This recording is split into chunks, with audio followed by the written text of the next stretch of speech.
Alice! Oh!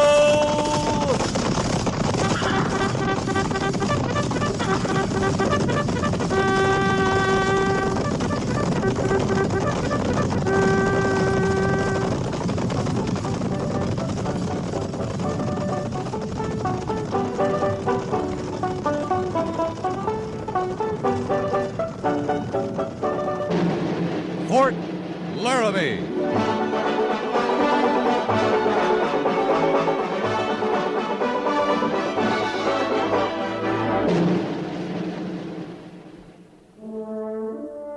Fort Laramie, starring Raymond Burr as Captain Lee Quince. Specially transcribed tales of the dark and tragic ground of the wild frontier, the saga of fighting men who rode the rim of empire, and the dramatic story of Lee Quince, Captain of Cavalry.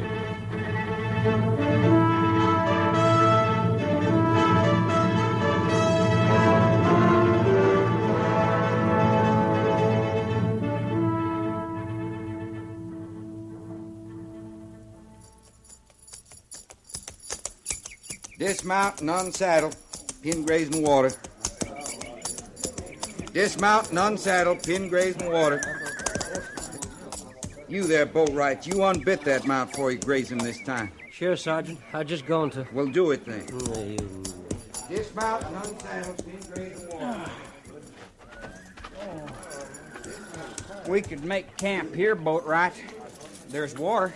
Yeah, we could go hunting and fishing, too, Vickers. Maybe bake some bread. If you don't like the Army, why didn't you stay in Louisville? I was starving there, too. But at least in Louisville, I didn't have no Indians after my scalp. You afraid of Indians, Boatwright? Afraid? Man, I'm going to tell you something. What? I'm going to get me an Indian. What you talking about, Boatwright? I'm going to get me Indian, I said. I got to get me one. Why? Then I won't be scared no more. All right, you go get the Indian. I'd rather stay scared. Hey, give me a chaw of your tobacco. Here. But bite easy on it. It's all there is till payday.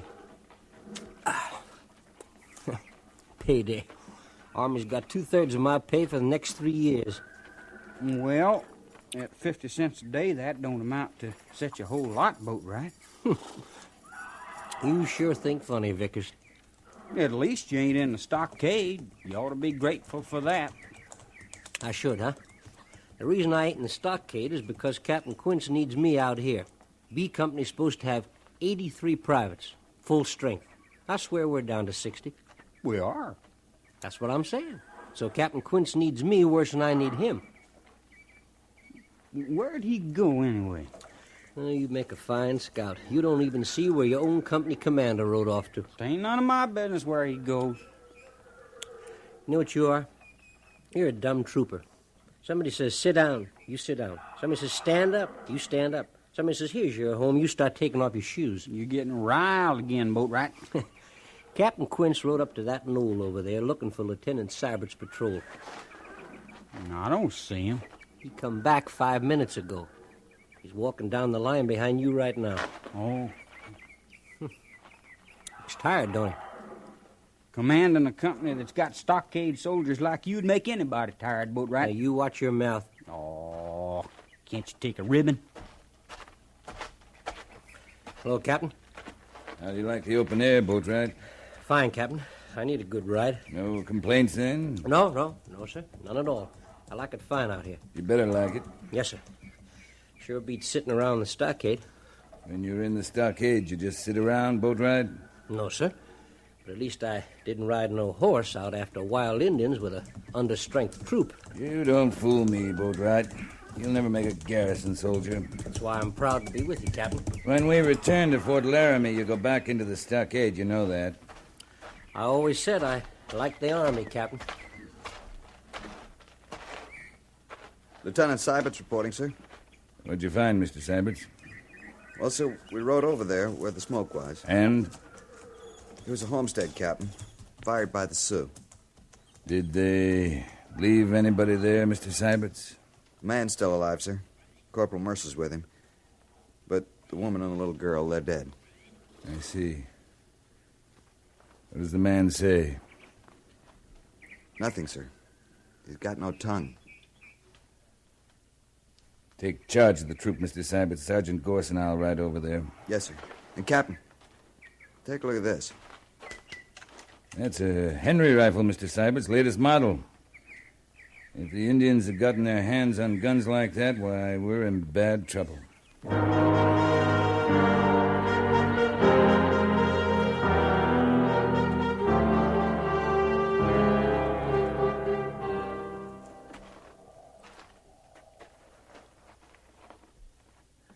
How is he, Corporal? Bad, sir. They burned him some, too, but he's still conscious. Sure a slow way to die. It's 100 miles to Fort Laramie, Captain. You'll never live that long, Sergeant. Give me your revolver. You and Corporal Mercer start back. I'll catch up with you. Yes, sir. We'll move out, Mercer.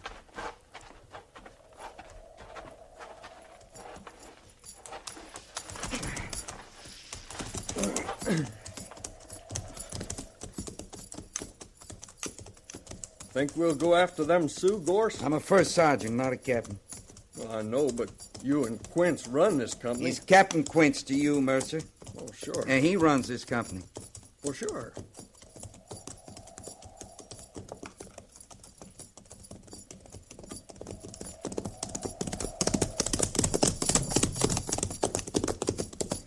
Everything all right, Captain?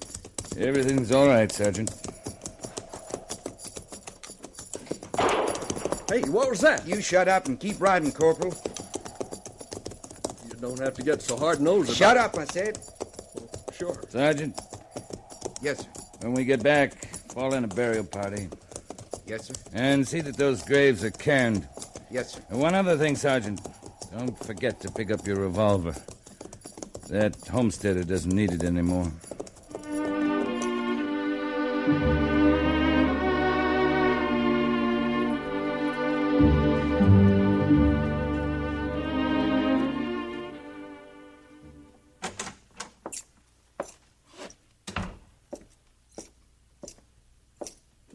Captain Quince reporting, Major.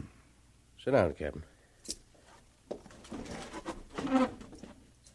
I know you're mad because I ordered you back from chasing those Sioux last week, Lee, but You didn't see what they did to that Homestead family. I've seen their work before. There'll be more of it if we don't stop them.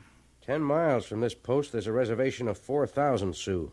An uprising there'd be far more serious than your little band that's marauding under Yellowknife. You have enough troops to patrol the reservation and still secure Fort Laramie here. Give me just half of B Company and I'll run down Yellowknife and his renegades. My orders are to keep a constant watch on the reservation to secure Fort Laramie with all remaining troops. Yellowknife is being supplied with rifles, Henry 44s. I know that. Those are repeating rifles, Major. I've reported that to Washington, Captain. Whoever's smuggling those rifles has got to be stopped or every brave on the reservation will join Yellowknife in spite of your patrols. I've received no change of orders, Captain. We can't afford to wait, sir. Give me Sergeant Gorse and 3 men, and I'll find that gun runner. We'll leave tonight, Major. You'll not leave. That a direct order? It is. Then, with the Major's permission...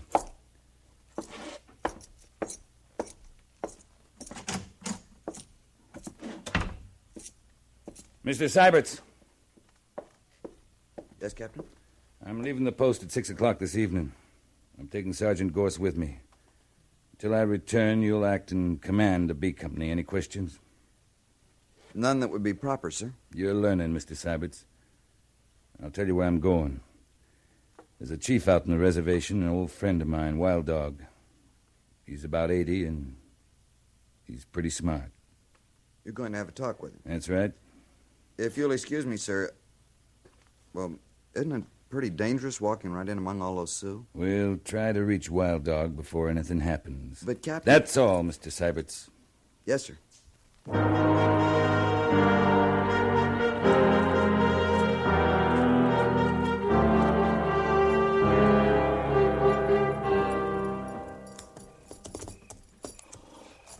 Drop your gun belt across your saddle, Sergeant. You mean that, Captain? A revolver wouldn't do you much good if these Sioux decide they want us. We're safer unarmed. All right, sir.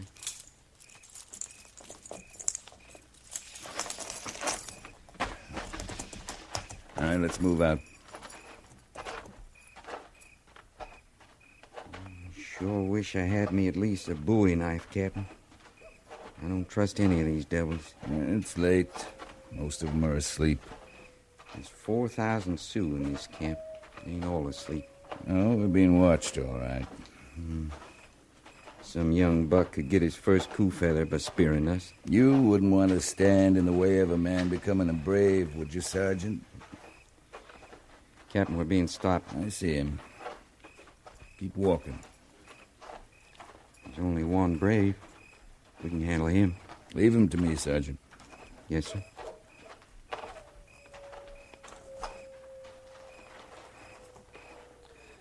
Oni oya Diale, wild dog nya. ishli ai Ilya, zo valya. Ayazo. Let's move, Sergeant. But keep an eye on him. He's still standing there, sir. I told him I'm a friend of Wild Dog's. Luckily, he's from the same clan, White Fox. There it is. See that medicine pool over there? With a white skin on it? That's Wild Dog's lodge.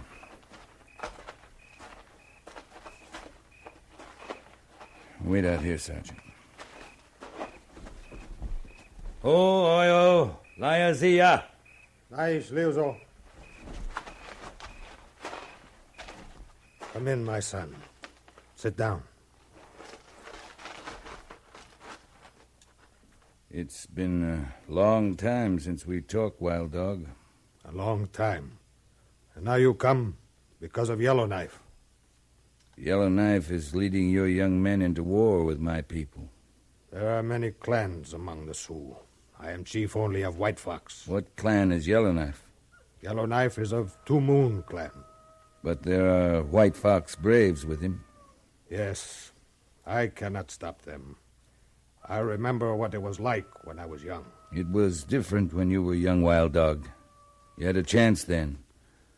But now, they have no chance. They have many rifles. They have a few, Wild Dog, but the white man, the cavalry, has thousands of rifles. In the end, the Sioux cannot win. You are a wise man. You know this is true. Yes, you are right. Yellowknife and his braves will be caught and punished. Some of them will die. But if I don't stop his supply of rifles, many more of your people will die. You want to know where rifles come from? Tell me where Yellowknife meets the white man who's supplying them. I'll do the rest. You'll be saving lives, Wild Dog. Sioux lives. For the sake of my people, I tell you. A place north of here. A place you call Bright Canyon. Bright Canyon. Well, when it's over, I'll come back and we'll smoke the pipe. Yes, if you come back. If I come back.